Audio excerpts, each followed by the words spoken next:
यह है वो काल जब तीनों लोग भय से कांप उठे थे। असुर राज तारकासुर का आतंक स्वर्ग, पृथ्वी और पाताल पर छा चुका था। कोई भी देव, कोई भी ऋषि उसकी शक्ति के आगे टिक नहीं पा रहा था। वरदान से अभिमानी तारकासुर जानता था उसका अंत केवल शिव पुत्र के हाथों लिखा है, पर शिव तो समाधि में लीन थे, संसार से विरक्त।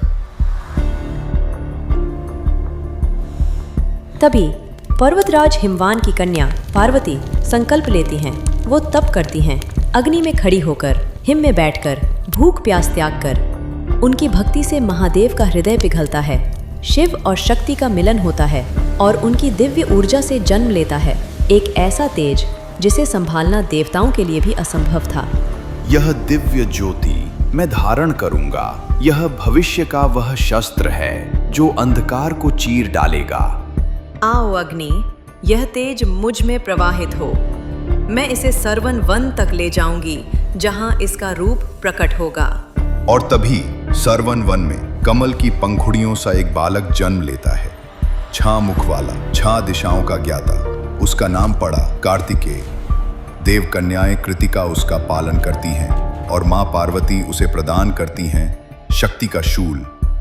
वो केवल बालक नहीं था, वो देवसेना का सेनापति था।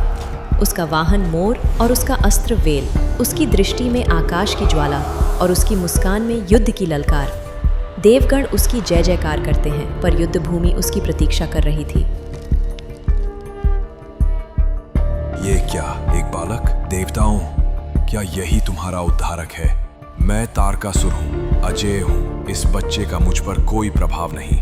तारकासुर, मैं केवल बालक नहीं हूँ, मैं शक्ति का पुत्र हूँ, शिव का अंश हूँ। तेरा अंत मेरे वेल की धार पर लिखा जा चुका है। युद्ध आरंभ होता है, आकाश गरजता है, धरती कांपती है। देव और दैत्य आमने सामने खड़े हैं। दैत्य हाहाकार की आवाजें, डमरू की गूंज, बिजली की करकड़ाहट, भाले के वार की चमक। ये संभव नहीं, कोई बालक मुझे नहीं मार सकता। तेरा अंत निश्चित था तारकासुर, और अब तेरे आतंक का युग समाप्त। कार्तिकेय का भाला तारकासुर के हृदय को भेदता है। असुर राज धराशायी होता है। देवताओं का जयघोष गूंज उठता है।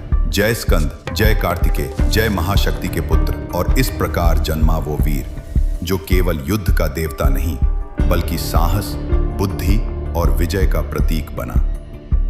आज भी दक्षिण में उसे मुरुगन कहा जाता है, उत्तर में कार्तिकेय और समस्त ब्रह्मांड में सेनापति स्कंद। और मां पार्वती वह सदैव बनी रहती हैं, जगदम्बा, वह शक्ति जिनकी करुणा और तपस्या ने ब्रह्मांड को रक्षक दिया। यही है कथा स्कंद उदय की।